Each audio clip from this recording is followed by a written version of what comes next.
Hey, good morning. It is Sunday morning. It's just a little after 11. It's November 30th. I hope you guys all had a great Thanksgiving. Welcome to the Inside Edge Network, Cleveland Browns and NFL pregame show brought to you by LPV Productions. I'm your host. I'm Chad Bryan. Joining me, as always, are my buddies Ryan Mosser and TK Dandridge. Ryan, TK, did you guys have a good Thanksgiving? What's up, man? Yeah, man. Good. Just hanging out with family, watch some good football games. It was fun. Yeah, TK, you said your mom hooked up the turkey and the ham, right? Definitely did. Had a nice spread out for us. We definitely had a great day. All right. Well, here we are talking about food already. We're not even a minute into the show, and I'm hungry. It's not a great sign, but that's okay. We got a good show for you today. Listen, the Browns are going to take on the 49ers. Browns they're playing a legitimate playoff contender today, right? A playoff. I was going to say a threat. They're not really a threat. They're just a playoff contender. Wind could be a factor. Weather could be a factor. There's a special weather statement around here right now. I think the last I saw, the temperature is around, I don't know, it's in the 30s. It was kind of spitting rain outside, but the special weather statement is more for the wind. We're going to see some 35 to 45 mile per hour gusts. I don't know who that helps. I mean, does that help the Browns more, the 49ers more? What do you guys think today? I don't think that helps anybody. So, 40 mile per hour winds, that sounds like a ground game for sure. I mean, that's not going to help the kickers, either kicker. I mean, you'd hope that, Andrew Smith, whatever his last name is, I don't even remember, has some advantage by, home field advantage kicking. But, with that wind, it's crazy unpredictable. So, yeah, I think that maybe you don't remember that his last name is Schmidt because he had a Schmitty start to his career here, but that's okay. That's fine. It's spelled weird. It is spelled weird. Yeah, it's very. There are a lot of extra consonants that I feel like aren't necessary, but that's fine. TK, what do you think, man? I mean, is this favor the Niners, the Browns? I mean, I don't know. Where are we at on this? I honestly think it favors the Browns quite a bit. You got to remember, the elements are kind of where we shine brightest, given the fact that we don't screw up our own chances.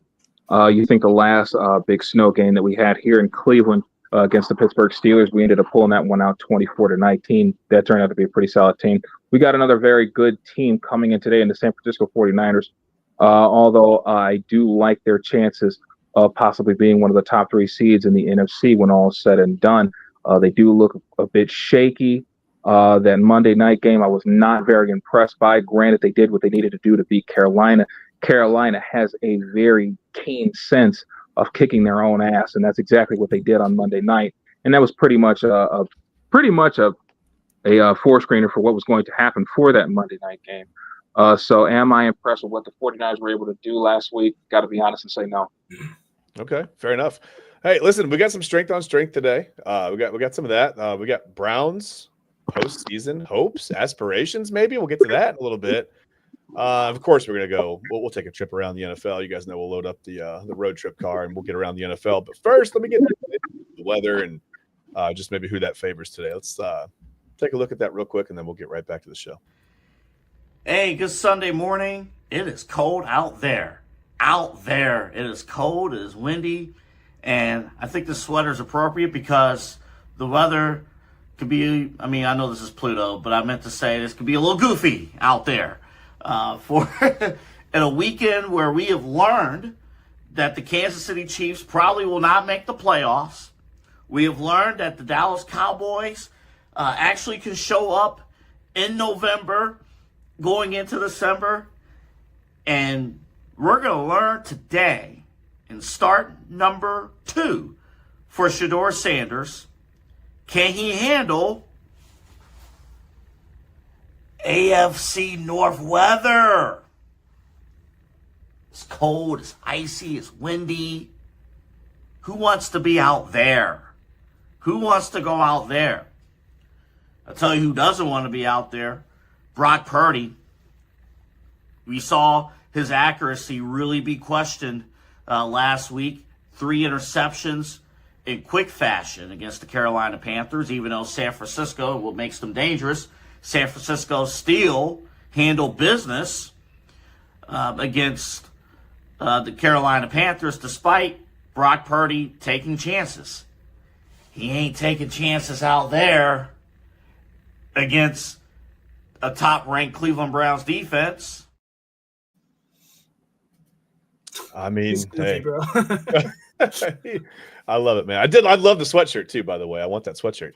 But yeah, I love to look out the window at the AFC North weather. And by the way, we got Ron Burgundy, 8733 says hi. And he says, how are you all? How are you all? Good, buddy. We're good, Ron Burgundy. We're good. How are you? We appreciate you watching. What do you think about the AFC North weather, Ron? Weather. Words are hard. Anyway, speaking of AFC North weather, real quick, I just want to say congratulations to the Ohio State Buckeyes who took down their rival Michigan Wolverines yesterday. Final score there was 27-9 up in Ann Arbor. It was probably a great game. I didn't really get a chance to watch it, unfortunately. Had some things going on yesterday that were not great, but that's okay. And I'm glad the Buckeyes went up and took care of business. I think one of the lasting images for me is going to be of Brutus having crossed out the M and doing the script Ohio, just jumping on the I to dot the I. I thought that was a perfect wrap up to that. I thought that was great. But yeah, speaking of going up and mastering some conditions, I mean, I don't know. The Buckeyes have had some words tossed around about them this the last couple of years as far as playing in weather and things like that. I thought they dispelled that notion last year when they beat Tennessee 42-17, the freezing cold in Columbus. But still, there were some words online about the weather change and whatever. We talked about it, TK, a little bit on the legal formation as well on Saturday morning. But yeah, went up and took care of business, got it done, beat the Buckeyes, beat the Wolverines 27-9, and just happy they got the win. Mostly happy that I can stop listening to my Michigan fans talking now for a while, at least 1 year. Be insufferable for a whole year now, bud. So right. They're still so you know, they're still insufferable. It's fine, and we'll be insufferable as well because that's what it. That's me. I'm going to be insufferable. Well, you have to be, right? Oh yeah. They were for 4 years. Anyway. Let's get to the Browns. Where are we today? I mean, you wonder. It's after Thanksgiving. We've all had a chance to relax a little bit. That includes, the players. The 49ers are coming off a short week as well, like you said. So, well, by the way, welcome to the Inside Edge Network. I forgot to tell you who we are. We're Ryan Mosser, Chad Bryan, and TK Dandridge, but you know that, right? So there's that. We're on it today. Will there be a turkey hangover today is my question. What are these teams? Both of these teams, will they be focused? Will they be just kind of like lackadaisical a little bit? I mean, it's cold weather. It's easy to go out and let your mind wander a little bit. I don't know. Like I said, maybe I don't know how much turkey they ate. Could have a lot of tryptophan still floating around in the system. Turkey leftovers all week. So I don't know. What do you guys expect to see? I don't know. I mean, do the Niners listen? The Niners have something to play for. The Browns again may have postseason aspirations. We'll get to that in a little bit. I know we chuckle a little bit. They'll have to win out, and they'll have to do some miraculous things. That's fine. I don't know. I mean, the 49ers should have their eyes on the prize, and the Browns could have their eyes on whatever prize is available for them, I guess. TK, what do you think? Both teams focused? What are these teams? Neither team focused? Sloppy game because of the weather? What do you think today?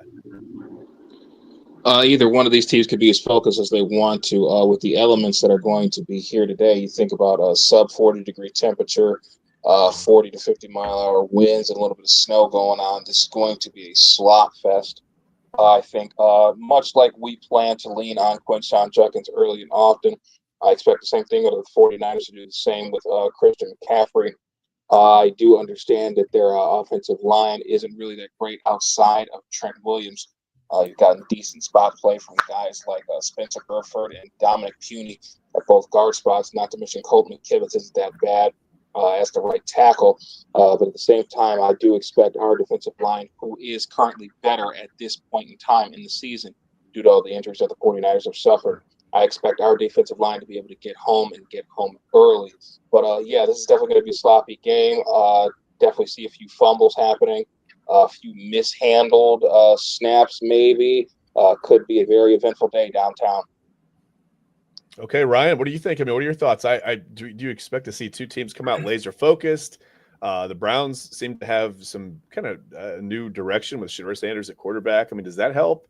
Or are they just, I don't know. I mean, I don't know. I don't really know what to expect. It feels like a weird Sunday to me.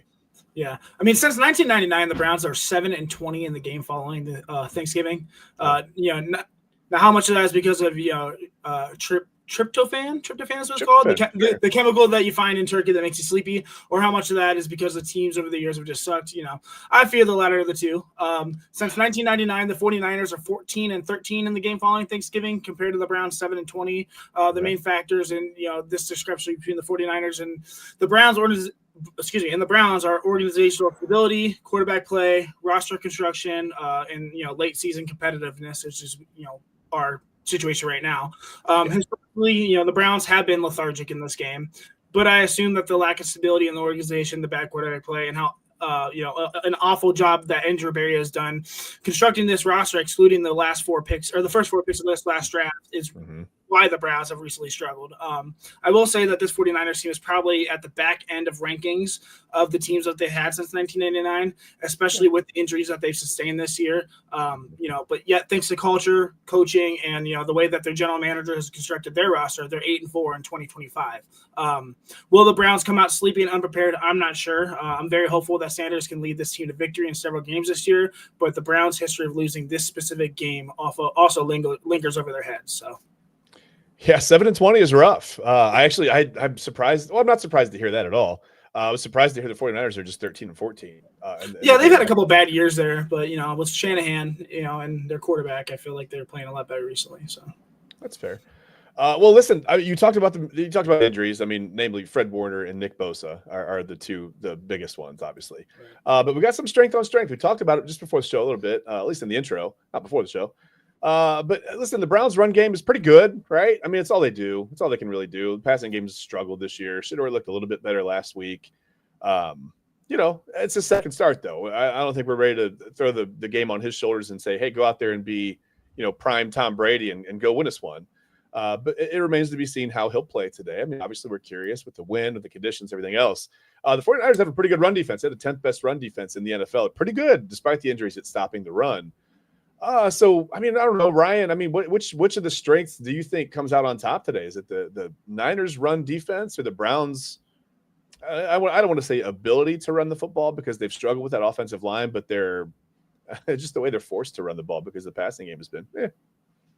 Yeah, I think we're going to have some issues on our hands if we solely rely on the running game this week. And, weather permitting, it sounds like we're going to have to. I love Quinshon Judkins, but he's, struggled pretty tremendously since, his hot 2-game start so far this year, averaging 3.83 yards per carry, currently ranked at the 20th overall running back in the NFL. Let me be clear, I do not think that it's his fault really at all. He has 667 rushing yards this season. 555 of those rushing yards have been after first contact by opposing defenders. Quite literally 90% of his rushing production has been gained while breaking tackles or pushing through defenders this year. It's not his fault. The responsibility lies within the worst ranked offensive line in the NFL, which the Browns have, our bad scheme and even worse play calling. The 49ers they actually have the 9th best rushing defense, so just a little bit even worse for us. The Browns have to mix up play calling more. They have to try to open up the passing game with Shedeur Sanders. That will open things up for Quinshon to make big plays. Sanders only threw the ball 20 times last week. That's not going to cut it. Get that dude involved, get him in the game early and often. That'll set up RPOs and other play action passes, and get Quinshon more room to work with. So, yeah. And we'll talk about it a little bit later. I mean, I think this could be a good week to kind of unleash Sanders a little bit for different reasons, but we'll get to that in a minute. TK, what do you think? I mean, strength on strength, the Niners run defense is really good. I just found out they're a little bit better than I thought they were. Ryan helped me with that. That's why he hosts the Commissioner's Couch, right? He knows these Sorry things. about that. No, you're good. That's great. And like I said, the Browns have kind of been forced to use a running game. Judkins has been good, but like Ryan said, he's only one guy. I mean, he can only do so much with a bit of a terrible offensive line. I was going to say a bit of a not great offensive line, but when you're last, that's pretty terrible. I don't know, TK, what do you think? I mean, whose strength actually wins, or I don't want to say wins the game, but I mean, as far as strength on strength, I mean, who's better, the Niners run defense or the Browns running game? Well, clearly I'm going to lean with the 49ers run defense on this one, even with all of the injuries that they've had. You talked about Fred Warner and Nick Bosa. You also forget to mention Michael Williams, their prize rookie draft pick from this year. Was a great run defender off of that edge. But I do think the Browns running game does have a chance, especially if they decide to run inside with the defensive tackles that the 49ers have today. Former Cleveland Brown Jordan Elliott and Kevin Givens. I do think there are some holes that can be exploited, definitely can run between the tackles today. I definitely think it's going to be the focal point. Ethan posted, Joe Batonio and Wyatt Teller are going to have to work in harmonious fashion to get this running game up to stuff and to be able to keep us in the game throughout the game. I definitely think it's going to be a key that we try to run inside as much as we possibly can. But they're going to know it's coming, so we got to be able to mix it up in there too. Just like you guys have mentioned, 20 pass attempts probably might not cut it. As bad as the weather's going to be today, as horrible as it may seem, 20 pass attempts might not be able to get it done, but we don't want to go crazy, especially not in a bad weather game like today, and especially with the overall offense that we have today. Going to have to find some type of balance in there. Maybe 30. God forsake if we have to do more than 35 pass attempts, which I do not expect us to do at all. Should be decent enough to have somewhat of a sustainable offense. You don't want to slam your head into the wall for 3 yards of carry for 3 hours, but at the same time, it might be what is needed. You want to attack the weakness out there. They still have great play in the linebacker crew, and especially in the secondary too. I think the secondary has definitely overperformed. Diamador Lenore has been solid. Malik Mustafa has been very good. Jair Brown showed the world exactly how solid he could be as a starting safety with a huge pick in the red zone against the Carolina Panthers last week on Monday Night Football. So, as far as the strength goes, I'm going to give the edge to the 49ers run defense, but I do think the Browns can attack it if they so choose to and if they go about it correctly. Yeah. Well, at least they're at home today. I think that helps. The weather being what it is it's the weather's the weather for both teams. But the Browns aren't home. We know they play better at home. I mean, last week we saw Shedeur Sanders go on the road to Las Vegas. He picked up his first win since I think that was the Browns' first road win since like 1894, wasn't it? I think that's right. I think I'm close on that. But now, I mean, can he do this against a contender? I mean, now he's got a playoff contender coming into town, and I get it. Like, home cooking is great, right? Especially a couple of days after Thanksgiving, you get all the leftovers. They're right there in your own fridge. But I don't know. I mean, I just this 49ers team is tough, and I know everyone says it's the weather. It's the weather. It's that the Browns are more suited for this. But listen, I mean, like I said, the weather is the weather for both teams. I think you adapt so quickly as a human being to the weather. I don't even know that it has that big of a factor for one team or the other. I think both teams have to deal with it. So TK, I mean, you mentioned it. I mean, we've got to throw the ball more. You both mentioned it. We have to throw the ball more. 20 times isn't going to cut it. So are we at the point where, as fans, not as a team, because I know we know the offense can be limited sometimes with Kevin Stefanski. I know he's not calling plays, but it's still his offense. Tommy Rees calling plays aside, I mean, are we at the point as fans where we can trust Shedeur Sanders to go out there and win a game in conditions like this against a team like the 49ers? Let me make this blatantly clear. I don't trust anybody wearing orange and brown, or not even Myles Garrett at this point, as wonderful as he has been. This team is 3-8 for a reason. I do understand that the change of the offensive coordinator may have been needed, but at the same time, I do not see much progress other than the fact that you have a quarterback that can actually throw the ball 50-plus yards in the air without much problem. There's still a lot of inconsistencies there, still a lot of question marks that aren't going to be answered until probably next season. Your wide receiving core is still a load of doo-doo for the better saying part. The best weapon that you do have outside of Quinshon Judkins is Harold Phantom Jr., who I must remind Browns fans is tight end one now. It's no longer David Njoku. Oh, yeah. But, at the same time, I think it's a little bit too early to say that we trust anyone or anything that is involved with this franchise right now. Yeah. Granted, we are excited for the young man to make his second start. I know I am. To say that I trust him is an extremely strong word, and at this point in time, inaccurate. So, no, I do not trust him. Okay, Ryan, how do you feel? I mean, do you feel like I'm sure your answer is going to be very similar to TK's because I think I feel the same way. But, I mean, do you think he can go out there and literally and figuratively kind of shoulder this load and win this game for the Browns? I think that he can. Okay. Especially against this 49ers team, but the defense is going to have to help a lot. Yeah. It's not going to be just on Shedeur. You can't put that on a second game on a rookie quarterback. Their first big task is going to have to, somehow limit Christian McCaffrey in the run game and the passing game. They also need to get Brock Purdy get him early and often and make him uncomfortable so he can make mistakes. If our defense handles their business, which I expect them to, Sanders can win this game. The new breath of Shedeur Sanders has brought the Browns back from the dead. Not so much that they're going to be competitive for the rest of the year. I'm not going to say that, but enough to where I think players have a little more to play for than just, their paychecks and maybe a little pride. He's brought a spark to the sideline that that was evident last week when, players were reacting at some of the plays he made.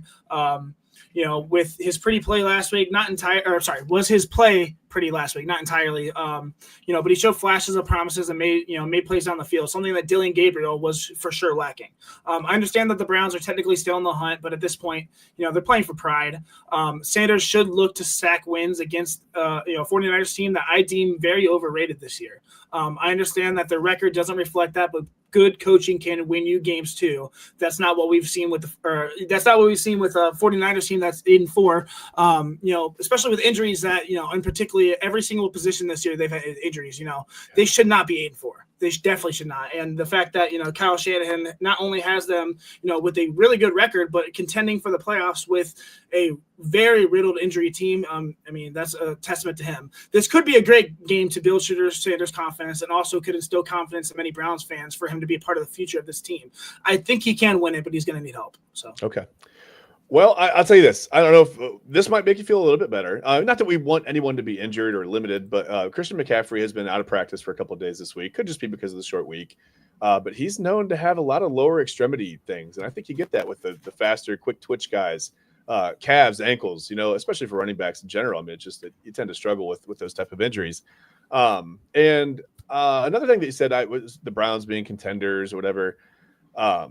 Listen, the Browns are officially in the hunt. I don't want to hear this technically stuff, okay? I'll show you. I'll prove it to you. Listen, during the Bengals and Ravens game, look, there the Browns are at 3 because no one wants to step up and try to win this division. Baltimore is 6-5. They're in the lead, right? You've got the Browns, the Bengals, Pittsburgh's there. They're 6-5 as well. But the Browns are, I don't know if 3-8 is what we had in mind, guys.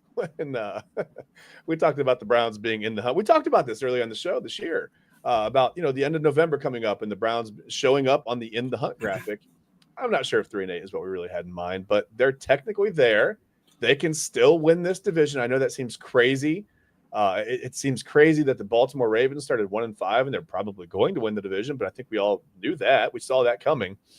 Here the Browns are. They're officially in the hunt. So, how do we feel? Are we happy about this? Is it embarrassing to see your team up there in the hunt graphic at 3-8? They're not officially eliminated. That would be a little more embarrassing, right? I don't know. Ryan, what do you think?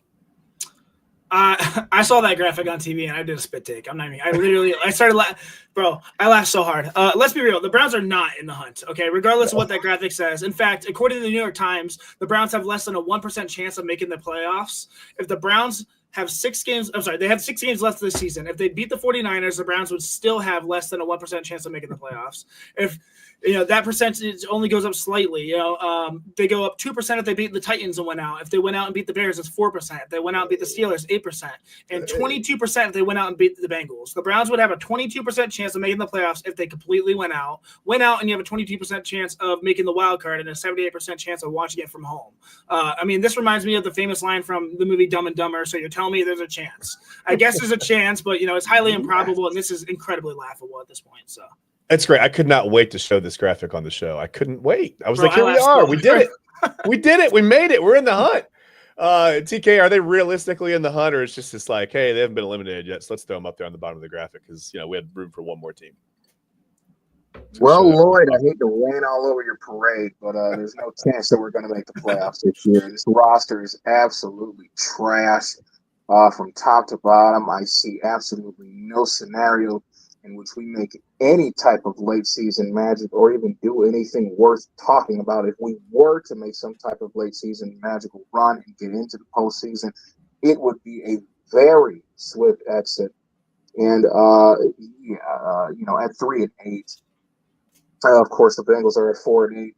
The Ravens are 6-6 now. And I think the Steelers are 6-4. This division is by far, to me, the worst in football. Other than the NFC South. I both so just bad. we're not going anywhere. Not this year. As much as I would love that, even if you do win these next 6 games, you still got a 78% chance of enjoying the playoffs at home like you do every other damn year. So yeah, this isn't going to be anything any different. Yeah, they're going to need a lot of help, even if they do win out. And let's face it, they're going to need a lot of help to win out. I mean, they're going to need some teams to just completely not show up for games coming down the stretch. They've got some tough games coming up. So yeah, I don't know. I don't know that it's a realistic in the hunt, but hey, we made it, right? I mean, we can always go back and maybe just erase the records from that graphic and go, hey, look, the Browns were in the hunt. It's fine.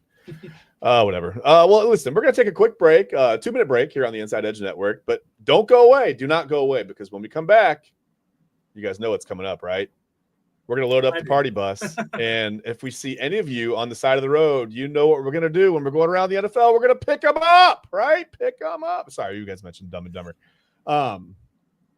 Yeah, we're going to head around the NFL in just a minute. So the car is gassed. We got some smoke coming out of the back of there. I got TK's head resized. Everybody's normal size now. So whatever. So yeah, it's whatever. Yeah, like I said, don't go anywhere. We're going to take a quick 2-minute break on the Inside Edge Network, and we will be right back in just a moment to take you on a trip around the NFL.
Hey guys, welcome back.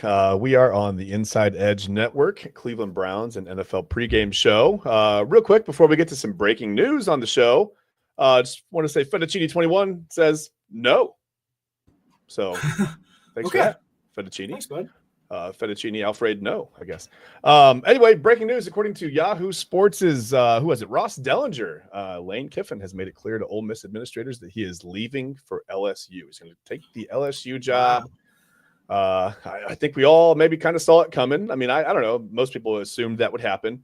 I thought when he kept delaying the meeting, I thought maybe there's a chance he's going back and forth. He's going to stay, but no. I mean, Ole Miss is a playoff team. I mean, they're undoubtedly in the playoffs. I don't know if that means he leaves right away. Anyway, LSU's original proposal was rumored to be a 7-year deal worth more than $90 million, which would place him among the top salaries in the country, which substantial for a guy who's not really won a lot of different. I mean, he's won games, pretty good coach, but I don't know. I mean, for an unproven guy, as far as the playoffs and national championships go, it's pretty large salary. Bye, Ole Miss. I'd pack up and leave for 7 years, $90 million too. So yeah, for still a stouted program like LSU. So yeah, people like to act like it shouldn't be about the money, but I don't know. I mean, That's generational wealth. So that is generational wealth. Although I would be sad to leave. Ole Miss has some of the best uniforms in college football, man. Their road all whites were so clean yesterday. The two little blue stripe, I love that. And then they got those powder blue helmets as well. They've got some amazing uniforms. But LSU has the iconic, white jersey at home. I think that's always kind of a cool thing. Whatever, doesn't matter. Stephen Ponce says, "Good morning, Stephen. How are you? We appreciate you watching this morning." And Fettuccini says, "No, I will not have a good morning." By the way, Stephen. So you battle that out while you're at it. Sorry, just having some fun with the comments. But anyway, let's get to our next segment, which, as you guys know, is the road trip around the NFL. So, guys, hang on tight. We're about to take off. Hold on, don't lose your grip. Here we go. Oh, wheelie, we're going around the NFL. Here we go. Wheels up, we're gone. Anyway, let's just get started. Sorry. Anyway, well, first off, we had 3 Thursday games this week because of Thanksgiving, right? We got to talk about those. Green Bay went into Detroit and beat the Lions 31-24. What else happened? Kansas City pretty much effectively may have ended their season losing to Dallas on the road 31-28. The Cowboys got that win. And Steven said, "Hey, it's okay. It's okay." The Fettuccini said, "No, you just enjoy today." We agree, Steven. You enjoy today. Enjoy the show. We enjoy you being here, man. We appreciate you. So, and then we talked about the Bengals and Ravens game. Weirdly, the Bengals beat the Ravens 32-14. That was an odd one. That's where the graphic came up with the Browns being in the hunt for the playoffs. So, I don't know, here we are. We are on Sunday. Oh, we also had the Friday game. I'm sorry. My bad. Yeah, Bears beat the Eagles 24-15. Bears, I think, showing that they're maybe legitimate Super Bowl contenders. Although we talk about how the Eagles' record is maybe inflated versus how they've really played. So it's not that surprising that the Bears went into Philadelphia and beat them, but whatever. So let's start with where are we going to start? Let's start with Jacksonville at Tennessee today, guys. Make that a little bit bigger so I can see the whole thing. Jacksonville is going to be a 5.5-point favorite on the road at the Titans. This is not that exciting of a matchup, really. I mean, I wonder, Ryan Mosser, and I'll start with you on this one. This is your. I'm torn because I know you want to pick the Titans because Jacksonville, right? But I mean, how could you pick the Titans, right? I mean, I'm not an idiot, Chad. Well, let's find out. Let's find out how Ryan Mosser is not an idiot. Ryan, what do you got? Jacksonville at Tennessee on this one. I hate the Jaguars. I want them to lose, but they're not losing this game. Let's be real. Jaguars are 7-4. They're the 16th best offense, 17th best defense. Overall, okay. Trevor Lawrence is garbage, but he's average. Running game is okay. Brian Thomas Jr. is going to play. He's been out the last 3 games, so look for him to be the wide receiver 1. Brenton Strange, who I really, really like as an upcoming tight end. He was out for 6 weeks. Last week, his first game back, 5 catches, 93 yards. He might be one of those guys, like a late bloomer, Trey McBride, Tucker Kraft, so watch out for him. I've been warning about him all year in my Commissioner's Couch podcast. Going against this Titans defense, who have the worst offense in the NFL and the 26th worst defense. Cam Ward, I like the prospect, but he's getting no favors right now with this team. Their running game sucks. Their passing game sucks. They just suck. Unfortunately, I'm going to take the greasy Jaguars here. No chance the Titans pull this off. So. Wow, Ryan Mosser forced to pick the Jaguars to win. Wow, I didn't think I'd see the day. TK, what do you think? Jaguars at Titans. This is kind of it's a terrible matchup to start out, but at least we got it out of the way. What do you think? Yeah, Jacksonville's going to take this one going away. Another number 1 overall pick matchup. Trevor Lawrence versus Cam Ward. As much as I love the young kid Cam Ward, that Tennessee Titans roster is easily the worst in the NFL right now. Should not be worse than the Jets, though. Yeah, I definitely think they're worse than the Jets. Than the Jets. So this should be a game that Jacksonville handles early and often. We could see somewhat of a breakout performance from Trevor Lawrence today. I wouldn't count on it because he's painfully mid. But at the same time, this is a Jacksonville team that is looking to do something special this year. And with a chance to go to 8-4, I don't think they spoil that against the Tennessee Titans. So give me the Jaguars. Okay. Yeah, I think the Jaguars win. I think it's too late in his career to be having breakout performances. I think they're just good or bad at this point. But, I mean, unless he comes out and has a season where he throws for like 5,000 yards and 50 touchdowns and surprises all of us. But that'd be crazy. It would be crazy. I would not expect it. But, yeah, if that happens, then that's a breakout performance. But, yeah, give me Jacksonville in this one. I don't think there's much to say about it. Tennessee's really bad. You're right. This next matchup is kind of intriguing to me because there is a quarterback coming back. We've got Houston at Indianapolis. And Houston, because of that defense, the Colts are just a 3-point favorite at home in this one. Even the Colts have been burning everybody. But Houston gets C.J. Stroud back today, unless I'm mistaken. I believe he'll be playing today. Now, I don't know. I mean, they're 3-0 with Davis Miles. That's, again, a lot of that is on the backs of the defense. Houston has a very, very good defense. We know that. But, I mean, does getting C.J. Stroud back, is that a boost for Houston? Is it just, I don't know. Davis Miles has done a pretty good job of managing the game, but presumably you would think C.J. Stroud should be better, right? TK, what do you think? Texans at Colts in this one. Believe it or not, I'm going to go out on a limb and take the Texans here. I love the Colts a lot. They have made a lot of noise this season, but I am extremely worried about Indiana Jones and that broken leg that he is adamant on playing on. Much respect to the young man, all the respect in the world to DJ for wanting to go out there and gut it out for his team, but at the same time, baby, it don't matter how you slice it. Fractured fibula, slightly fractured, it's a broken leg, and he's out there trying to play on it. So I do expect him to struggle a little bit. Could be another game where we get 30 to 35 carries from Jonathan Taylor, but then again, you still have a QB on one leg. And with the heat that the Houston Texans seem to attract on their own, winning a couple of games as of late, especially their brilliant performance against the Buffalo Bills that they had just gotten off of, I do expect them to come in with the same type of urgency, the same type of energy, and pull out a tough win against the Indianapolis Colts in Indianapolis. Okay, yeah. I mean, you admire the toughness, but I mean, you would think that, I mean, seemingly that would cause some – I'm sure he's going to be a little distracted when it comes to guys coming in low. And, I mean, you're not supposed to hit the quarterback below the knees anyway, but it happens, right? Like, you got to think he's going to be thinking of that in the pocket. I don't know. What do you think? The Colts win this one, Ryan, or do they not have a leg to stand on? I think this is probably my favorite matchup of the week, honestly, secretly.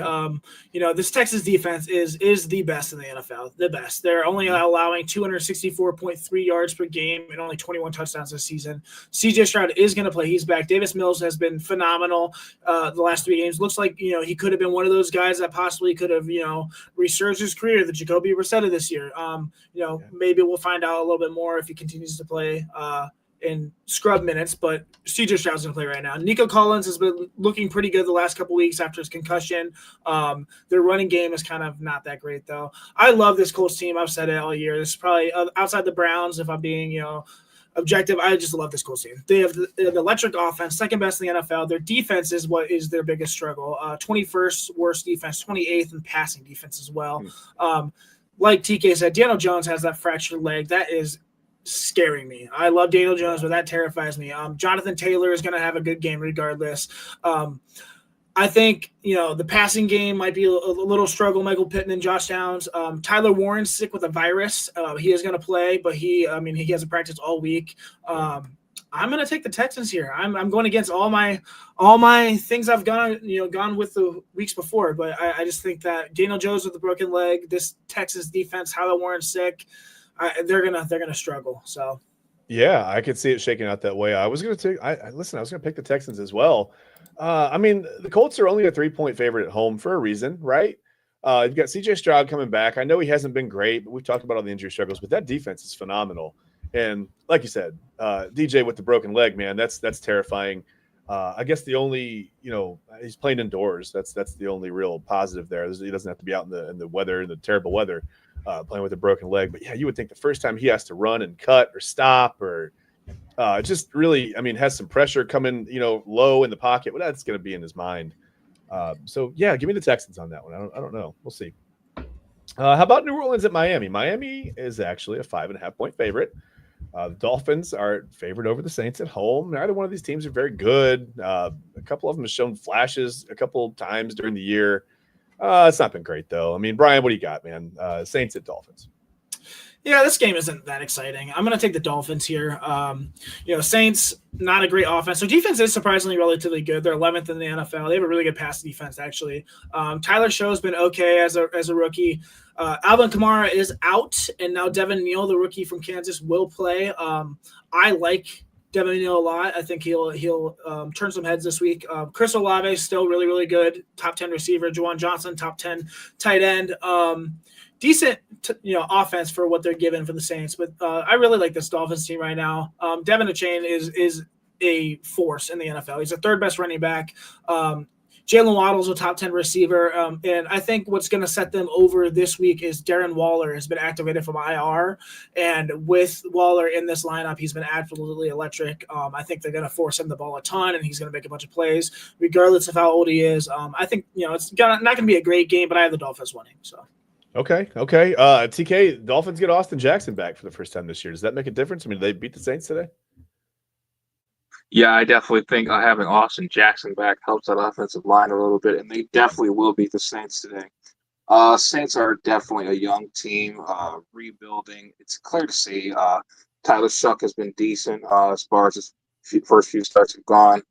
But I definitely think Miami is starting to, for whatever reason, feel some type of spark, some type of need to show the world that, hey, we're not completely dead yet. We still have a decent team that we are proud of to display despite of the drama that we've had this year or the hits to the personnel, whether it be injury-wise, whether it be anything else. I do think the Dolphins come out here and win this one easily. Do you think that is a product of the Dolphins actually liking their head coach and wanting to play well for him and wanting to save his job there? I don't Those know. guys enjoy playing for Mike McDaniel. I can totally tell. A majority of those guys do enjoy playing for Mike McDaniel. A true players coach, if we ever have seen one. There have been a few, but Mike McDaniel is definitely the epitome of that. Yeah, I mean, he seems like the right mix of. I mean, he definitely runs things, but he definitely seems like he's also fun to have around in the locker room and probably a lot of fun to play for. So yeah, I wonder if that plays into it a little bit. Yeah, give me the Dolphins as well. I think they're playing inspired as you can be when you're, not a great team or whatever. But yeah, look for the Saints to do maybe some weird things on offense today, but I think the Dolphins win it. Falcons at the Jets. Thinking, we were talking about maybe the worst rosters in the league, but the Jets have won a couple of games here recently. So the Falcons aren't great either. They're a 3-point favorite on the road at New York. TK, where you stand on Falcons at Jets? I'm going to take Kirk Cochains and the Atlanta Falcons on this one. Again, another rebuilding team. Guys that basically forfeited their season at the trade deadline. They do show that they have a bit of fight left in them. They still do have a spine, but at the same time, this team just isn't good enough. Not that I think. I do think the Atlanta Falcons are going to get things going offensively. I think Kirk Cousins is glad to be back behind center, especially with all that has gone down with his team. The brutal injury to Michael Penix Jr. Hopefully he gets well and we can see him next year. Yeah. But yeah, this is a game that I expect the Falcons to win. Not very easily, but they should be able to come with a win at the end. Fair enough. Ryan, what do you think? Yeah, I'm with TK. I think the Falcons are going to win this game. I'm not super confident in Kirk Cousins, but Bijan Robinson is still there, top 5 running back, absolutely electric. Drake London's going to be out, and wide receiver 1 last week was Darnell Mooney. I have no faith in Darnell Mooney, although he did have a decent game, 3 catches, 70 yards, and touchdown. But this Jets team is just dismantled, garbage, traded away, punted down for the next season. 29th ranked total offense, 14th best defense, but that is obviously front-loaded with Quinnen Williams and Sauce Gardner on that team. Justin Fields is benched. Tyrod Taylor's playing. Breece Hall is pretty much the only glimmer of hope on that team, and he has shown time and time again that he can't handle the workload. At least on the Jets. I just feel bad for his situation. A.D. Mitchell as possibly the top option is not fun at all here. Give me the Falcons. So. Yeah, fair enough. Hey, listen, the Jets are looking to move to 3-0 against backup quarterbacks this year, though. They've only got 2 wins, so both of those wins have come up against backup quarterbacks. I don't think that happens today, though. I think the Falcons do get the win. I think I agree with both of you guys on this one. Okay, where are we at now? Arizona at Tampa Bay. Tampa Bay is a 3.5-point favorite at home. Things have, fallen apart over the last few weeks for the Buccaneers a little bit. We talked about early on Baker Mayfield possibly being an MVP candidate. I don't think we're talking about that anymore. That's probably not a thing. Arizona has gotten better with Jacoby Brissett at quarterback. I don't know. These are 2 weird teams to try to figure out. Ryan, what do you think about this one? Arizona at Tampa Bay. This one I think is going to be fun too. I really like Jacoby Brissett in this Cardinals offense. He's a top 5 quarterback from when he started playing. Mm-hmm. He's been phenomenal. They're 15th ranked total offense, 19th best defense. Marvin Harrison Jr. is going to play. He had appendicitis and had a surgery, and then he was sick. He's going to play. In his absence, Michael Wilson has been dominant. 25 catches, 303 yards in the last 2 games. Even Greg Dortch has had his hands in the cookie jar a little bit. Trey McBride is still the top tight end in the NFL. Absolutely electric. The question will be their running game, but I think that 3-8 with this offense, if they continue, Michael Wilson is with him being a legitimate wide receiver too, this offense could be really, really good. I love the Buccaneers. I loved them all year.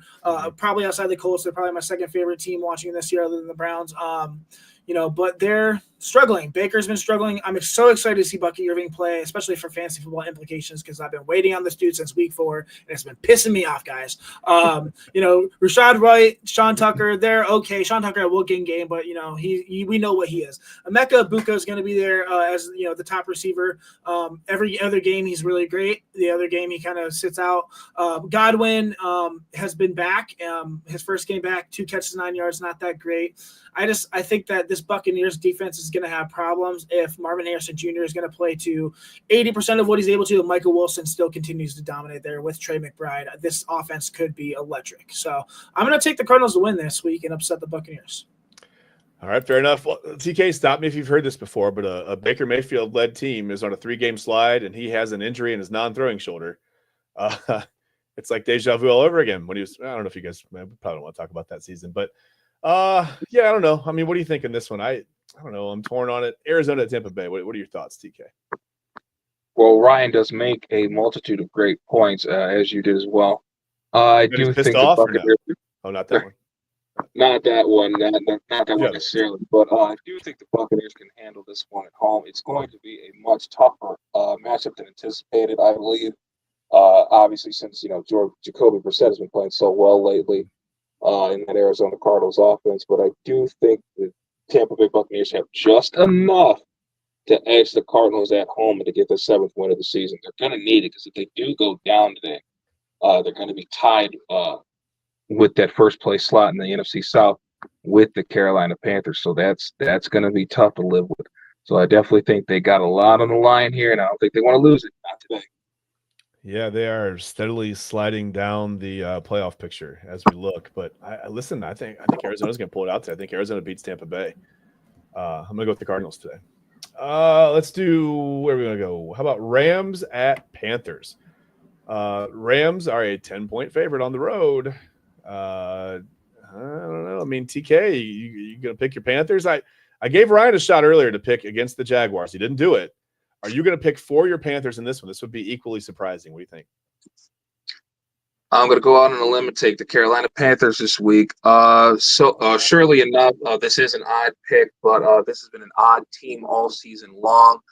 They have been on the wishy-washy groove for as long as I can remember. 1 week they're spectacular. The next week they're absolute crap. After a very, very crappy week in Santa Clara last week, I expect them to amend their horrible performance on Monday night and make things right as best as they can at home against the Los Angeles Rams. I do think they are one of the most complete football teams in all of the NFL, but they still very well can be beat. You got some injuries in that wide receiver room for the Los Angeles Rams. Granted, that hasn't bothered Matt Stafford in the least bit. He will still find ways to make plays within this Rams offense. Kyron Williams has also been solid. But I do believe that the Carolina Panthers get an extra gear when they play at Bank of America Stadium for whatever reason. And at 6-6, with a prime chance to go up in the NFC South standings, possibly take that first slot, and to possibly make your way towards the tournament. It's going to be one of those big games that they're going to have to win. They were able to do it in Green Bay. Let's see if we can come back to Charlotte and put on a big performance against the Rams. I definitely think the Panthers can get it done today. Fair enough. Just in case you're wondering, by the way, there are still tickets for this 49ers at Browns game under $10 a seat. So if you're heading out there, just know that if you're going to brave the elements. Sorry, I just wanted to say that before we get to Ryan's pick on this one. Ryan, what do you think? I mean, can the Panthers slow down Devontae Adams, or can they win this one or no? No, the Panthers can't win this one. Sorry, TK. This Rams team, they're 9-2. They're one of the best teams in the NFL. Top 10 offense, top 10 defense. I mean, they have Matthew Stafford, 7th overall quarterback. Kyler Williams, 11th overall running back. Puka, top 5 receiver. Devontae Adams, 6th receiver. I mean, this team is offensively just absolutely dominant. I do like the Panthers. I mentioned last week I love Ted McMillan. Ted McMillan, I put him on my fantasy football Pookie list officially. He's a top 10 receiver as a rookie. He's probably going to make the Pro Bowl. I really, really like him a lot. I don't think that the Panthers defense, who ranked 18th across the board, is going to be able to handle them against this Rams dynamic offense. I do like this Panther. Bryce Young has looked pretty good the last couple weeks, but I just don't think that they're going to be able to withstand the Rams and this offense. So the Rams are going to win. Fair enough. 2 things. Next week on the show, we need the official Pookie list. We got to show the Pookie list. And second, I don't want to pile on TK, so I'm going to default my pick to someone else. I'm just going to ask, can the Panthers beat the Rams? Fettuccine? Fettuccine says no. So that's not going to happen. No. The Rams are going to win. Sorry about that. Didn't want to pile on TK. I'm officially not picking in that game. So Vikings at Seahawks. Seahawks are 11.5-point favorite at home. We've talked about it. They have the best receiver in football. He might have a 2,000-yard receiving season. Jackson Smith and Jigba have been absolutely ridiculous. I don't know. Vikings are not great. They're starting. I don't remember. I had my notes. I don't remember where am I? Where are my notes? Anyway, they're starting a quarterback no one's ever heard of. Played at New Hampshire. Max Brosmer, yeah. There you go. Thank you. I'm just going to start with you, Ryan. The Vikings or the Seahawks in this one? Yeah, the Vikings are going to get crushed. It's crazy. I mean, I've been saying it forever. I mean, obviously I'm biased because, I'm a Ohio State fan and I don't like cheaters, but J.J. McCarthy cannot win when he's not cheating, and it's evident. He sucks in the NFL. The only reason he was good in college is because he knew what the defense was running. So, I mean, I don't have much, hope for Max here. This running game for the Vikings not very good. Jordan Mason, Aaron Jones, both are back at the end. Justin Jefferson has been struggling, not because he's not great. It's just because they don't have a good quarterback. He's still 15th overall receiver. Jordan Addison, after missing 3 games, is still only 50th. And T.J. Hawkinson is a former shell of himself after his injury. Against the Seahawks team, like you said, Jackson Smith and Jigba is the best receiver in football right now. He's probably going to get it's insane. He's so freaking good. And, I mean, I say it every single time I talk about it, but it's a testament to this Buckeye factory room of receivers. And, I mean, Carnell Tate, going to be taken 6th overall by the Browns next year. Let's book it because he's going. He's going to dominate, and we'll get Spencer Fano or an offensive tackle later. We don't need a quarterback in the first round. You heard it here first, but the Seahawks. This offense is very, very good. Even Sam Darnold, like I said, resurgence year, got his contract, still 15th overall quarterback. He struggled, a couple games ago throwing some interceptions, but he's bouncing back, and it doesn't hurt when you have the best receiver in football with them. This defense is very, very good, 6 overall. This Seahawks team is going to crush this Vikings team. I feel bad for Vikings fans, actually. So the Seahawks might put 50 plus up today. TK, how do you feel about this one? It's crazy. It's crazy to think that we're actually have the possibility of having a 2,000-yard receiver. Granted, one of those offensive coaches on that Seattle Seahawks team are going to be like, we don't want to do that. We don't want to mess with history.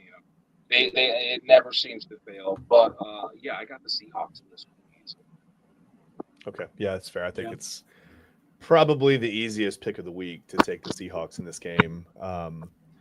Hey, listen, good luck to Brosmer making his NFL debut, but I don't think it's going to go well. Maybe not even his fault. I just don't think it's going to go well for him today, really at all. And that's okay. That happens.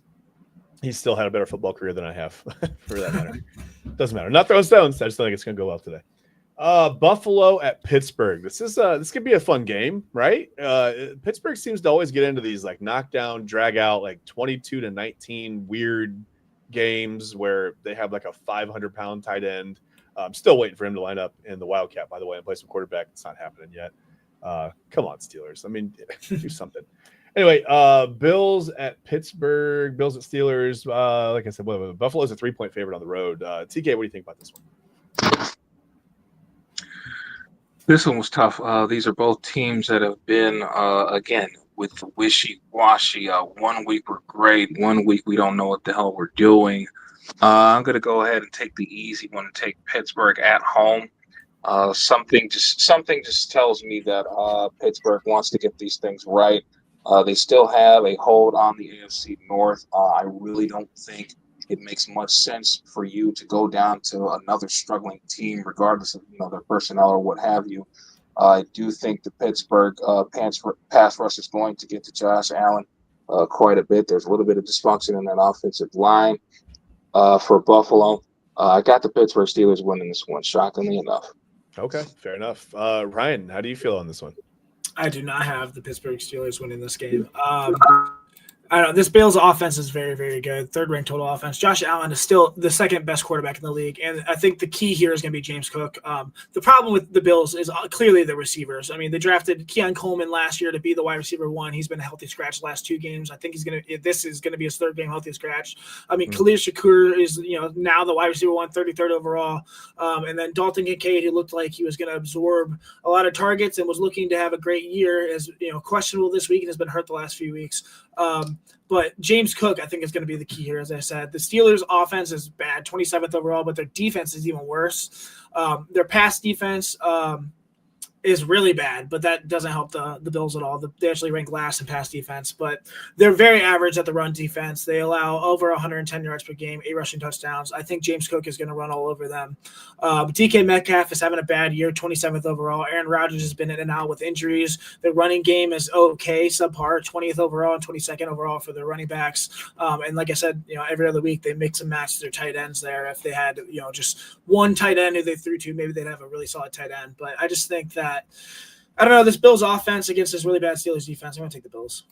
Yeah. Listen, I don't know, man. I mean, the Bills are again, they're a team that just every week they drop in the playoff picture. Right now, they're close to being on the outside looking in. 3 straight games with 3 turnovers for the Bills, and Pittsburgh is tied for second. I know the defense is bad, but they've got 20 turnovers on the season for their defense. I watch turnovers to be a factor. I'm taking the Steelers at home in this one. I think the Bills are just on kind of an alarming trend. Unless they turn that around today, I got the Steelers winning this one. Okay, what are we at? Where are we at? Raiders at Chargers. Chargers are a 9.5-point favorite. Little West Coast flavor for you. They're at home. Chargers are at home. So Ryan, I'm gonna start back with you. Raiders at Chargers. What do you think?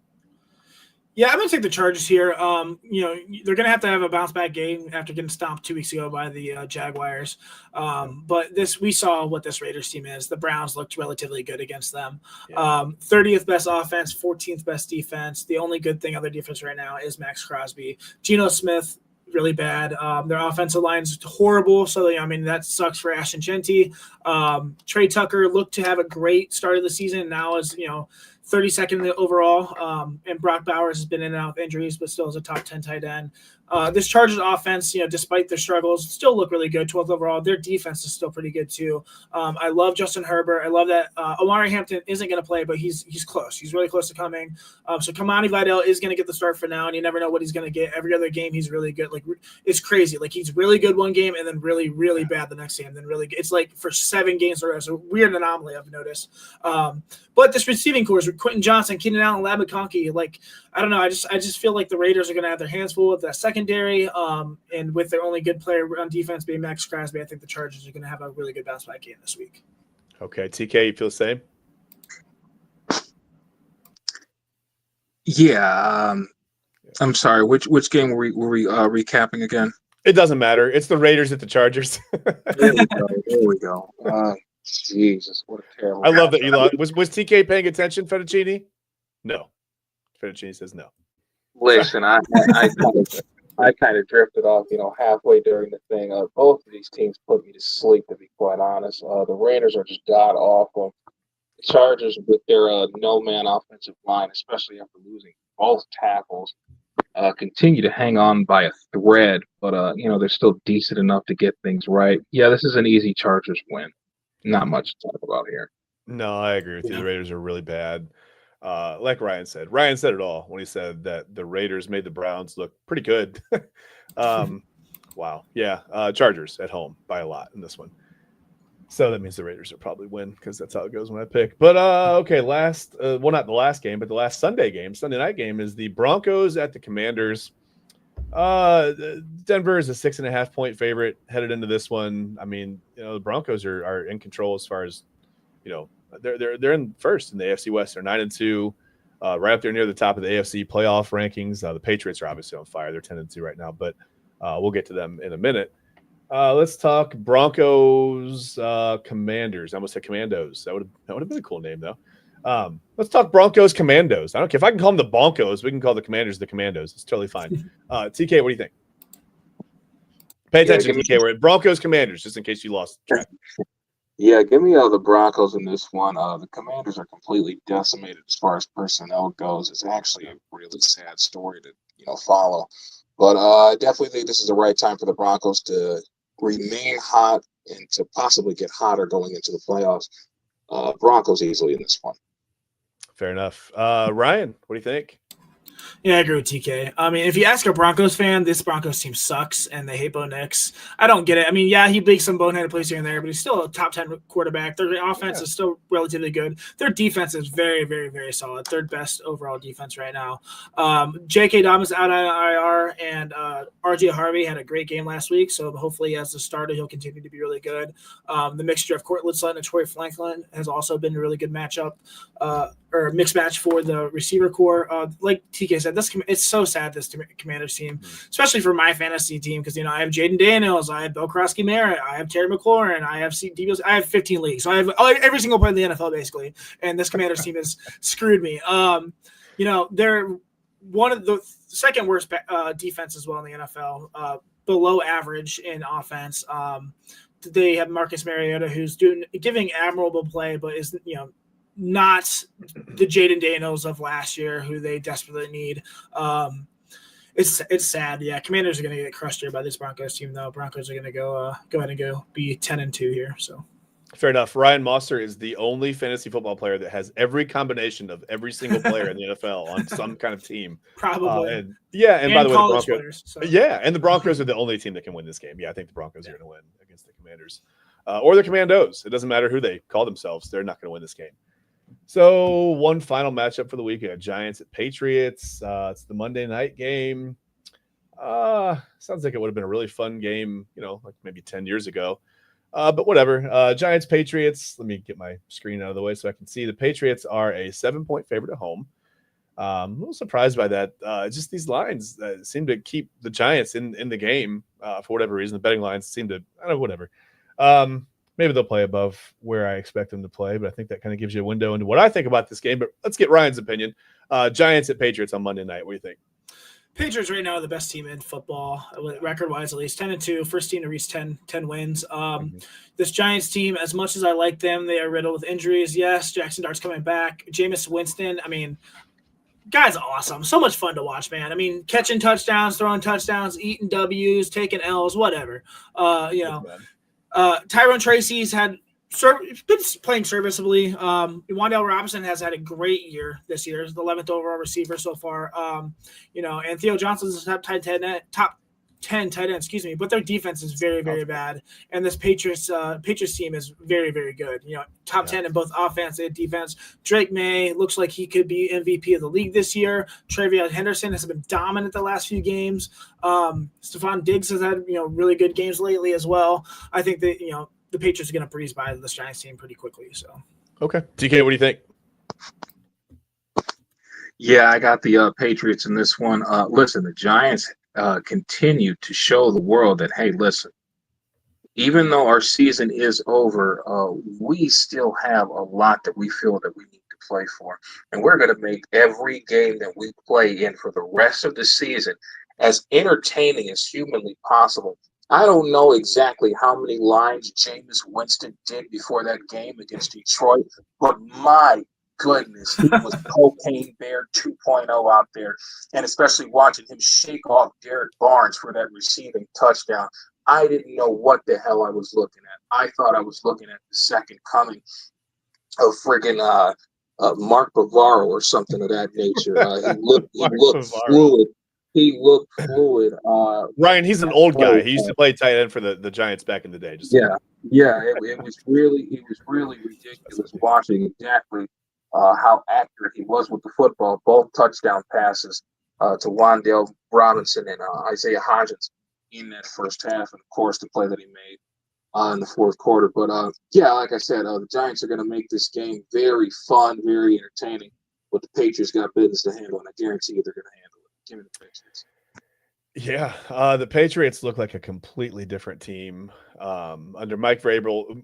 Wow, Mike Vrabel, who, by the way, I'll mention it again, was in the building in Berea last year, just as a consultant on this team, on this coaching staff. So they had him right there in the building. Fun times. Anyway, I'm sure Freddie Kitchens is available if they're looking for a new coach for next year. They do great with that. Yeah, I don't think there's any way that the Giants. I love Jameis Winston. Ryan, I couldn't agree more. TK, I'm sure you mean yard lines. I don't know what else you could mean. But yeah, I listen. I love Jameis Winston, but it's not enough. It's not enough for the Giants. Patriots are going to handle their business, like you said. Yeah, I think the Patriots are going to win big. I don't know if they'll win big, but they'll win on Monday night. So that's it. That's around the NFL. We loaded up the car. We got all the snacks. I don't know who gassed us up this week. I can't remember, but we appreciate you. Yeah. And anyway, we appreciate you guys going around the NFL with us. Ryan, maybe we should move you to the front seat for one of these games. I don't know, or one of these weeks. I'm not really sure. Do you like having the back seat to yourself? I don't know how you feel about that. Bro, I can kick my feet up, play on my phone. I'm chilling. Got the arms all the way across the seat. You look good back there, man. Anyway, like I said, that was around the NFL. We're going to take a quick 2-minute break here on the Inside Edge Network. As always, we appreciate you being with us on a Sunday morning. We're going to get to some, we got keys to victory. We're going to find out what these teams have to do to win this game today between the Browns and the 49ers. That's the only game we haven't really broken down too much yet. We'll get to that in a minute. And, yeah, we'll talk about some other things. Is it time to unleash Shedeur Sanders today? For, not just because we want to see him throw the ball, but is there an actual schematic reason to let him go? All that and a little bit more in 2 minutes. As soon as I find the button, there you go. We'll be right back on the Inside Edge Network. Give us 2 minutes, 120 seconds. We'll be right back with you. Thank you, guys.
Hey, welcome back to the Inside Edge Network, Cleveland Browns and NFL pregame show.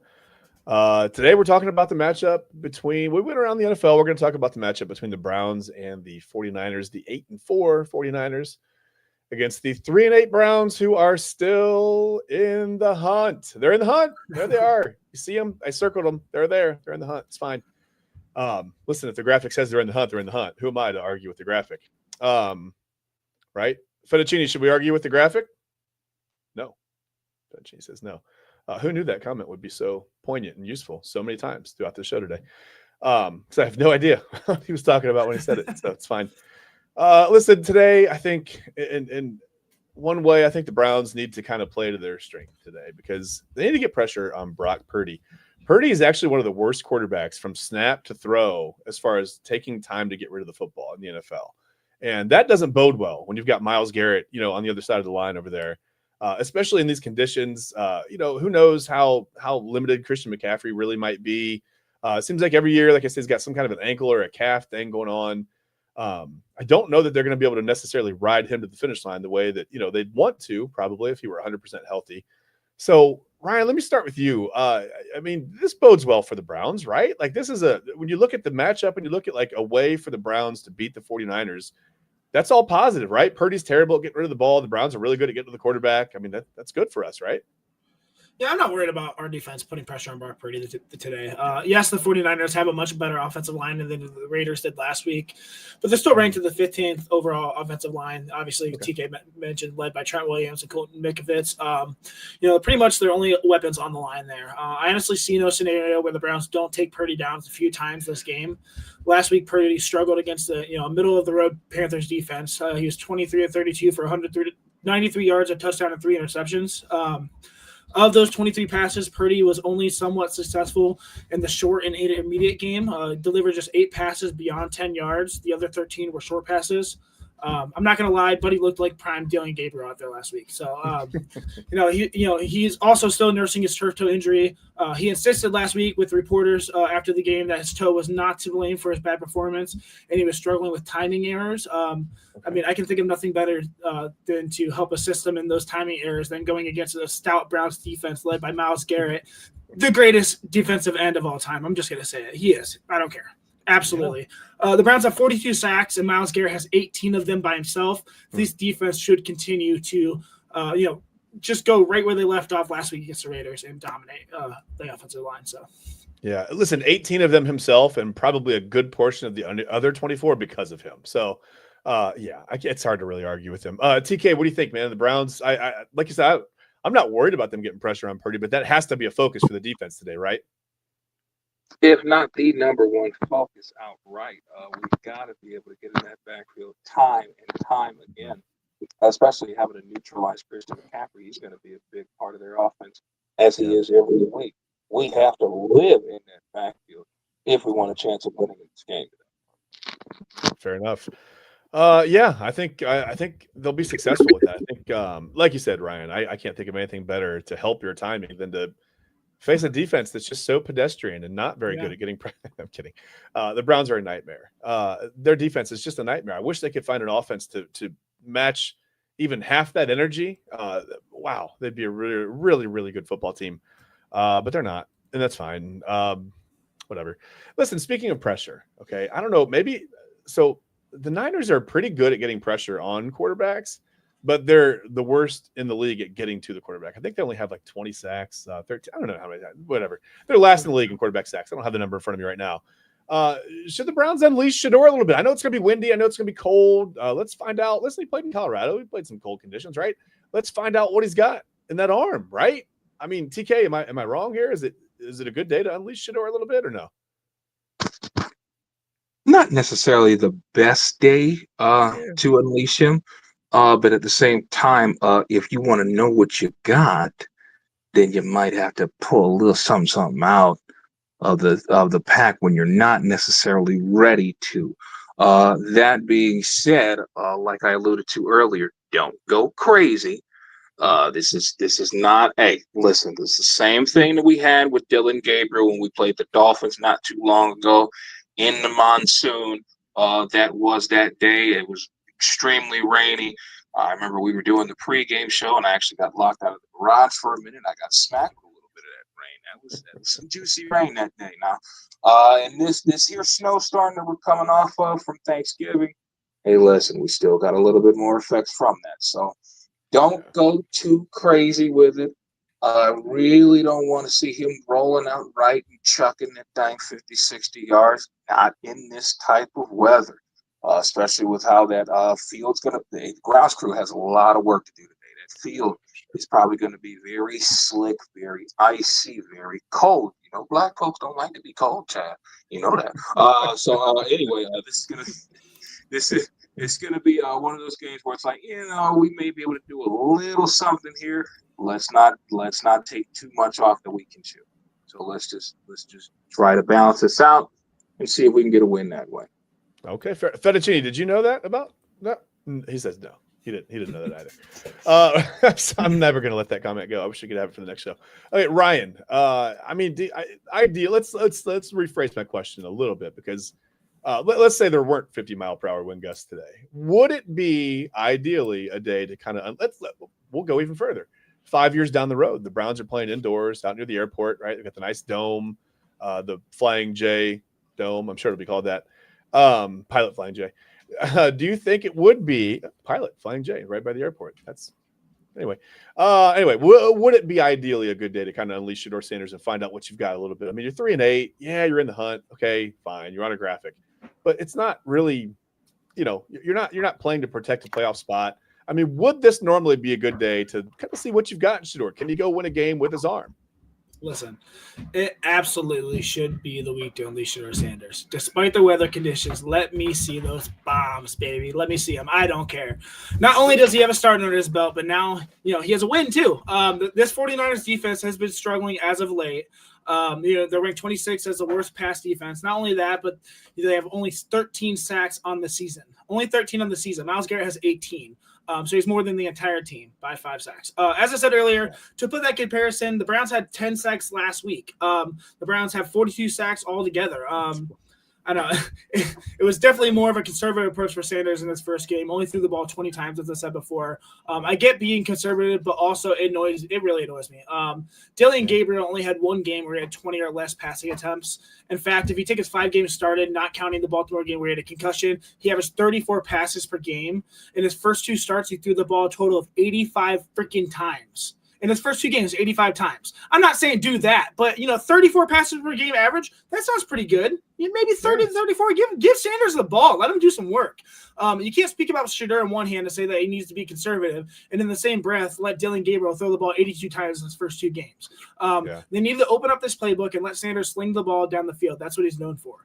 I'm not sure if he will be a successful quarterback in the NFL, but I do see huge downfield plays that he had the last week with Isaiah Bond, and I want to see more. Also I find it incredibly frustrating that he had practically no red zone reps as well. Instead of seeing what this kid can complete a drive, and they let Quinshon Judkins run the ball several times and Wildcat in the red zone. I'm not complaining about the outcome, of course. I mean, it worked. I mean, obviously, the Browns scored, but why aren't you letting this kid finish a drive and score points?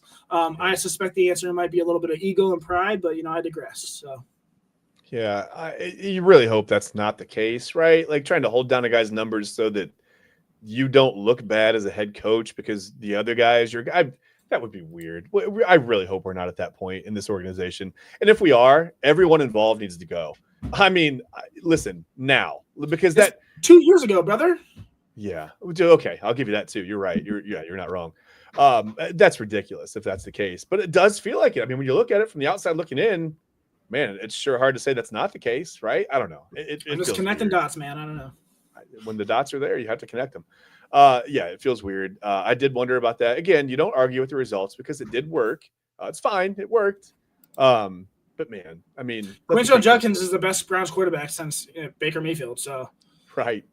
Fair enough. That's fair enough. And listen, let's get to it right now. Let's just talk about what are the Browns key. We talked about it a little bit, just maybe what they need to do, getting pressure on Brock Purdy, opening up the passing game a little bit. So TK, let me start with you. How can they upend the 49ers? What are the Browns' keys to victory today? Obviously, first and foremost, we have to get pressure on Brock Purdy. That pocket needs to be collapsed at all times. Getting into space is going to be crucial. Again, through 3 picks last week against Carolina. Looked out of sorts for the most part. Secondly, we have to have somewhat of a balance on offense. I understand we want to give Shedeur Sanders an extensive look. At the same time, we must be very tactful in what we do as far as an offense. Yeah, obviously you don't want to run a 1954 offense like the Michigan Wolverines did yesterday. Run, pass, and then punt. But at the same time, we have to have somewhat of a strong balance within this game. I don't want you guys chucking the ball too much, especially with the conditions of this game. You have to be mindful where we're at, what exactly we are playing in. And at the same time, we need to be able to realize that, hey, if we put the ball in harm's way too much, it could cost us. This could be one of those games where we see, a lot of turnover plays that would normally, result in turnovers.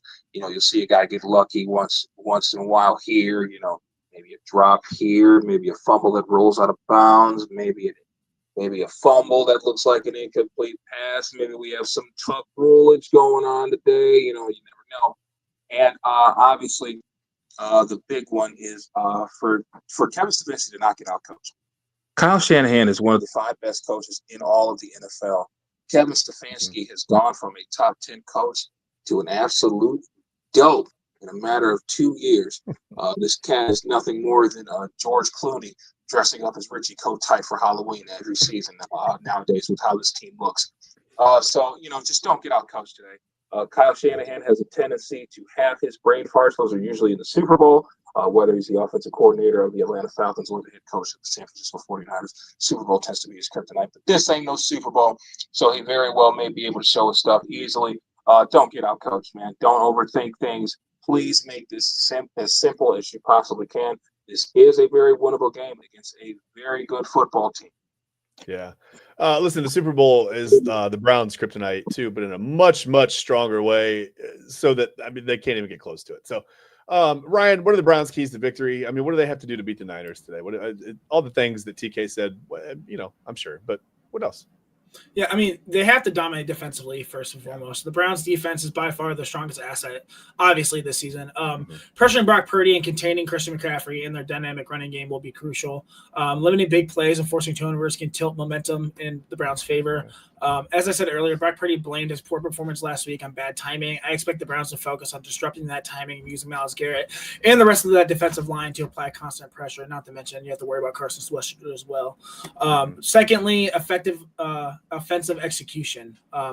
With Shedeur Sanders making his first significant start this week. Last week was an okay game. He had his first start, but this is going to be a significant start. This is a playoff home start, too. First home start. Right. The Browns need to establish a balanced offensive attack. They need to utilize both the running game and short to immediate passes, to minimize errors and, protect the quarterback while keeping the 49ers defense guessing. It's nice that they only have 13 sacks, but like you said, they're great at pressuring the quarterback, just not really getting to them. And against this bad offensive line, that can be a problem. Execution in the red zone and avoiding third down errors will also be pivotal. You got to let pivotal. I can't talk today. Pivotal. That's okay. Words are hard. We've discussed it. We know. Let Shedeur go out there and sling the ball. They let Dylan Gabriel throw the ball 85 times in his first 2 games. Limiting Shedeur Sanders last week to 20 passes makes little sense, especially since Sanders is clearly the better quarterback. I understand the weather. I don't care about the weather. I want to see some passes. And third, take advantage of home field and weather. Playing in Cleveland can be advantage. Especially in adverse weather conditions such as today. There's going to be a lot of rain and wind. These factors can neutralize the 49ers' speed and passing accuracy. That would enable the Browns to control the pace with their physical style of play, especially on defense. Preparing, for potentially slippery field conditions and adjusting passing strategy accordingly could create some tangible gains, I would say. Those California boys are used to sunshine and daisies with the warm weather during games. Browns player may not completely be used to playing in these conditions, but they've done it a lot more than the 49ers players. I can guarantee you that. To upset the 49ers, the Browns must pressure the quarterback, disrupt their offensive rhythm, run a balanced and safe offensive game plan, and then exploit those home fan advantage of weather conditions. Those are my keys to victory. Yeah, I don't expect any sunshine and daisies today. Fettuccine? No sunshine or daisies today. Yeah, listen, I think it's important to, like I said, get pressure on Brock Purdy. I think, listen, with the way the offensive line is played for the Browns, and we know the Niners are kind of good at pressuring quarterbacks and getting quarterback pressure, not necessarily sacking the quarterback. We can't turn the Niners defense into the Browns defense today. Can't do that. And we've got a quarterback who has a propensity for holding onto the football a little bit too long and trying to escape the pocket by going backwards, right? Trying to escape pressure into the pocket by going backwards out of the pocket. We can't have that. I thought he did better last week. I thought he was much better, but the Raiders didn't get a whole lot of pressure on him. But I thought he did a better job of stepping up and making some plays. The play where he got outside and kind of threw that ball to Isaiah Bond off his back foot. That was an off-balance throw 50 yards down the field. Yeah, I thought that opened some eyes, including Myles Garrett's on the sidelines. We've talked about it. So I think we were all Browns fans in that moment. We were all Myles Garrett was us in that moment, right? Yeah, I think there are some positive things. If we're going by math, Shedeur Sanders should throw the ball 65 times today. If we're going to keep up with Dylan Gabriel, I don't think that's going to happen. I think opening up the offense a little bit, just making sure that they you got to have good protection. Shedeur Sanders has to have a little bit of time to throw, and I don't want to see him revert to those old ways of holding on to the football and running out of the back of the pocket when there is pressure. So if we see that, it could be a really long day for the Browns. On the flip side, Ryan, I'll start with you. What are the 49ers' keys to victory? What are the Niners need to do to come out with a win in this one? Yeah, first they have to run the ball effectively. The 49ers rushing attack with Christian McCaffrey is clearly the cornerstone of their success, especially with all their injuries on their team. Establishing the run game early will help them control the clock, open up play action opportunities, and then obviously reduce the pressure on Brock Purdy, which he was feeling last week. It's essential to keep the Browns defense off balance and prevent them from stacking the box against the run as well. McCaffrey is a top running back in the NFL after 12 weeks. He's number one. Rushed the ball 217 times for 796 yards and 7 touchdowns. Really great numbers. But, you also can't forget those 81 catches for 785 yards and 5 receiving touchdowns as well. But he has 1,581 all-purpose yards and 12 touchdowns on the year. The first key to victory is going to have to be stopping that guy. So, yeah. Secondly, they're going to have to pressure Shedeur Sanders. Defensively, the 49ers need to generate consistent pressure on the quarterback. But disrupting timing and forcing hurry throws, San Francisco can capitalize on mistakes and create turnover opportunities. The Niners, decent front seven. They're decent. They must leverage their pass rushing talent to collapse the pockets and limit Cleveland's offensive rhythm. If they can keep pressure on Shedeur, it's only a matter of time before he panics and tries to improvise by running backwards, and that's when you know you got him. So. Right. And then finally, just win the turnover battle. Protecting the football on offense while forcing turnovers on defense remains a critical factor. 49ers must avoid risky throws and fumbles and maintain possession, especially in key drives. Brock Purdy cannot throw 3 interceptions this game if they want to win. Capitalize on Brown's errors and can swing momentum and provide favorable field position. Last week, like I said, he threw 3 interceptions. That can't happen. Right. Especially against the top 3 defense, which the Browns have. Purdy has to protect the ball, and the 49ers defense have to create turnovers to flip the field. Yeah, fair enough. TK, what do you have for Niners keys to victory today? Well, first and foremost, these guys got to be California dreaming. You guys are the mamas and the papas, and it is January of 1966 all over again. That's exactly what you guys have to think. It's going to be absolutely dreadful out there. Do not let this weather get to you guys. You know exactly how good of a football team you are. You didn't get to 8-4 for no reason. Secondly, we got to include more guys than Christian McCaffrey. Ain't no way in God's green earth the Cleveland Browns going to let Christian McCaffrey do jiu-jitsu all over their defense. You got to get George Kittle involved in there. Got to see what's going on with Jawan Jennings, see if we can get him released. Got to get Ricky Pearsall involved in this game. We got to have a collective effort on offense, especially with the poor play of Brock Purdy. As of late, I definitely thought he was rushed back. I definitely thought McCorkle Jones had a better handle on the quarterback job this season. Solely for this season. This isn't anything for the future. I definitely think this is an injury that was rushed. Turf toe injuries are not to be played with. I know they sound small. They are the exact opposite. This is a big deal. And I do think Brock Purdy was rushed. Secondly, this offensive line better step up. It can't just be Trent Williams today. Colton McKibb's got to give you something. Jake Brendle's going to have to show his ass. Spencer Burford and Dominic Puny are going to have to help clear holes in the inside if they want to give the football to Christian McCaffrey. They're going to have to work together in unison. This Browns defensive line, regardless of what our record is, has been an absolute menacing sight to see this year. You get improved production from guys like Malik Collins, who I think is having the best year of his career. I thought he was good at San Francisco. My goodness, am I glad we got him. Mason Graham is starting to show up a little bit more. Still need to get off that stank-ass half sack, man. It's been 13 games almost. Well, soon to be 12 games. We got to get off that half sack, buddy. You've been sitting on a half sack since week 3, buddy. We got to take care of that. But, yeah, he's there for run support. It'll be fine. I understand that, but man, it just looks so puny, so minuscule. But we do understand the impact that he does push in the pocket and things of that nature. And last and not least, we talked about this earlier. Coach, You have to be the top 5 coach that everybody reveres you to be, Mr. Kyle Shanahan. There's no way that you let Kevin Stefanski get under your head. Not after what you let happen in 2023.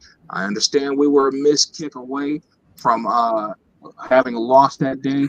But listen, there was no way in God's green earth we should have won that football game with Philip Walker Jr. as our starting quarterback. And you got to remember, San Francisco 49ers have not won a game in Cleveland since 1984.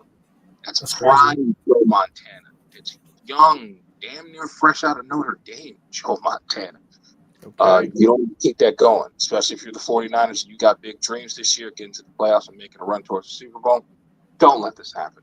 You do not need to lose to a team like Cleveland. That is going to jack your season all the way up, completely sink it, but it'll screw it up a little bit.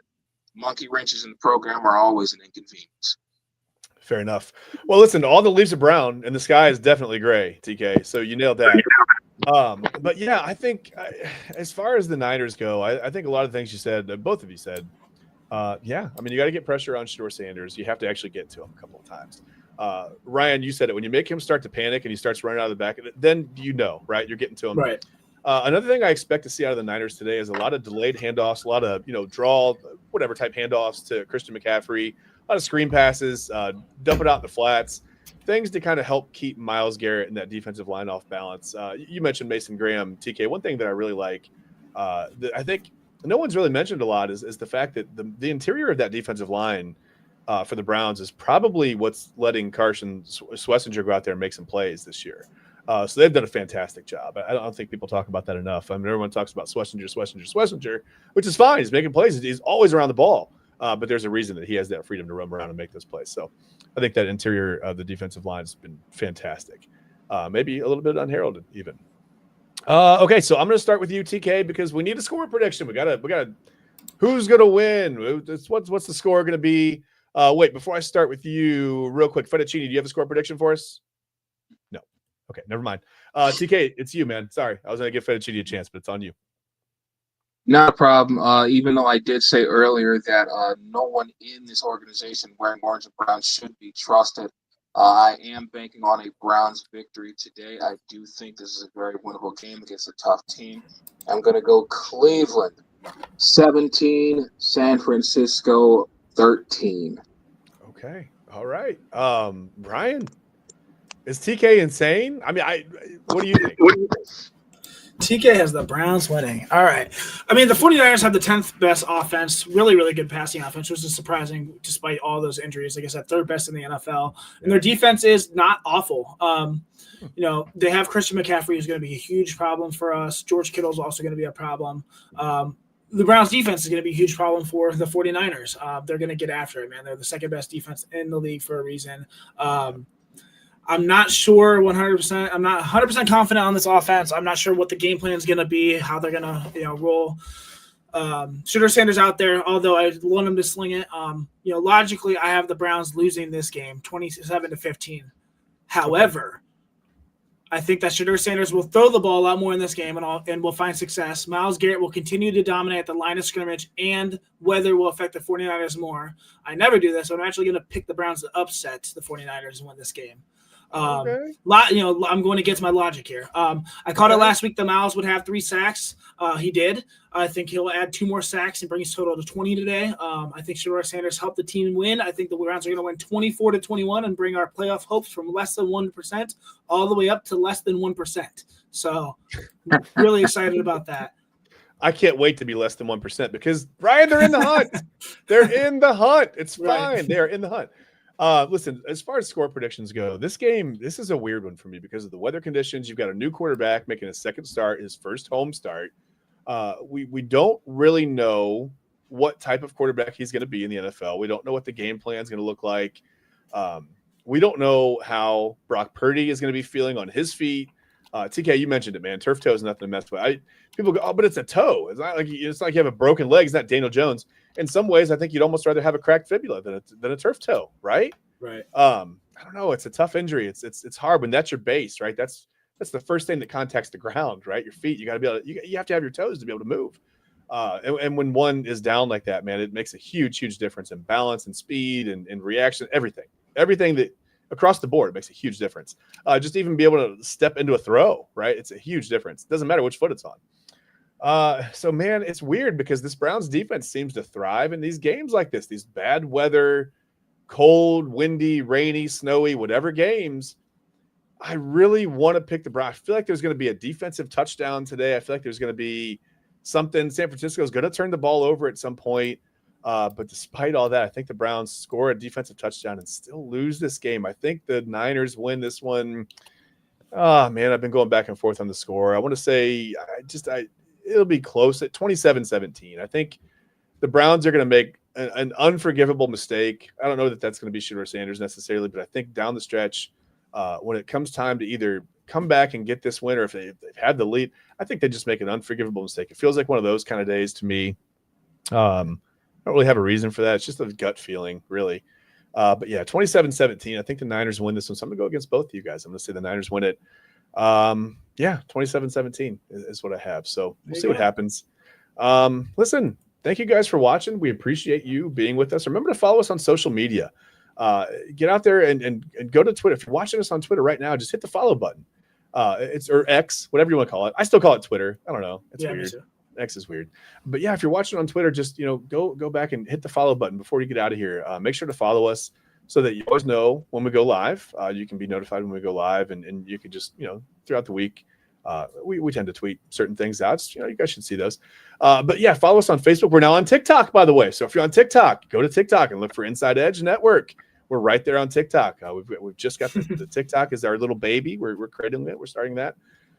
So yeah, follow us on TikTok, follow us on Facebook, on YouTube, on MySpace. You can be one of our top 5 friends, right? No, I don't know if we're doing MySpace anymore, but listen, follow us on social media. Always be sure to watch a ton. Like, the Commissioner's Couch is a fantastic resource for not even just fantasy knowledge, but just for football knowledge in general. It's hosted by Ryan Mosser, and you can watch Illegal Formation. That's TK and I. We're on Saturday mornings. You can watch Illegal Formation Reacts. That's, I don't know, whenever we get around to it. They got some great shows, guys. So definitely check out Illegal Formations for sure. And there's just so many other shows on this network. Jersey Chasers. There's so many other just great shows. The Main Event, the Side Hustle. There's so many shows on this network that are so fantastic. Great, talented hosts and just really entertaining shows. So please be sure. Follow us on social media so you don't miss any of that. Other than that, enjoy some NFL football today. Enjoy kickoff here in just about 15 minutes. We gave you time today. Yeah, go check out your fantasy lineups. 290 of us in here watching it live. That's really, really crazy. Really grateful for all you guys as well. Just want to shout all you guys out. Really appreciate you all watching us. Definitely appreciate every single week like this. So. For sure. And by the way, one more time before we go, Fettuccine, score prediction? No, nothing. All right, guys, we're going to get out of here. Go enjoy some football. We got the Browns kicking off at 1 on CBS. So please enjoy that. And then you can, there's plenty of football on today, even though it feels like everybody played Thursday or Friday because of Thanksgiving. But yeah, enjoy the football. We appreciate you guys in here. We'll see you next week on the Inside Edge Network Cleveland Browns and NFL pregame show. As always, we're brought to you by LPV Productions. Goodbye, guys.